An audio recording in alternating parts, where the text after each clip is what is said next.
ভোটের মুখে কোচবিহারের নাটাবাড়িতে বোমা উদ্ধার হলো। কৌশিক দাস নামে বিজেপি কর্মীর বাড়ির সামনে থেকে উদ্ধার হলো বোমা। বিজেপি কর্মীর বাড়ির সামনে বোমা ফেলে রাখার অভিযোগ তৃণমূলের বিরুদ্ধে। খবর পেয়ে পুলিশ এসে বোমা উদ্ধার করে। ভয় দেখাতেই এই কাজ করেছে তৃণমূল, দাবি কৌশিক দাসের, যদি অভিযোগ অস্বীকার তৃণমূলের।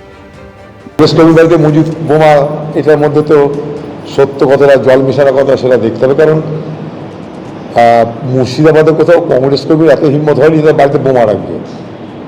স্বাভাবিক এটা আষাঢ়ে গল্প মনে হচ্ছে আমার কাছে।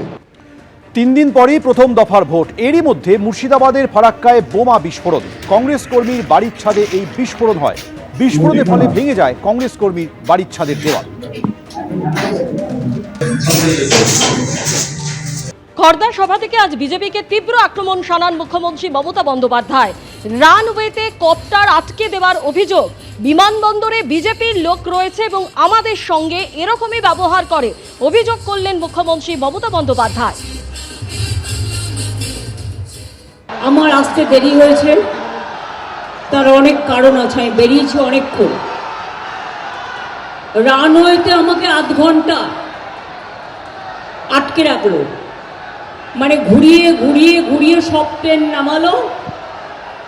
কালকে হেমন্ত সোরেনের প্লেনও 40 মিনিট আটকে রেখে দিয়েছিল, ফ্লাইট, হেলিকপ্টার।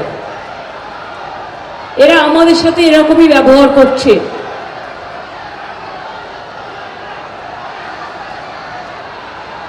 এয়ারপোর্টে আপনি গেলেন তো বিজেপির লোকগুলো ওখানে বসে আছে,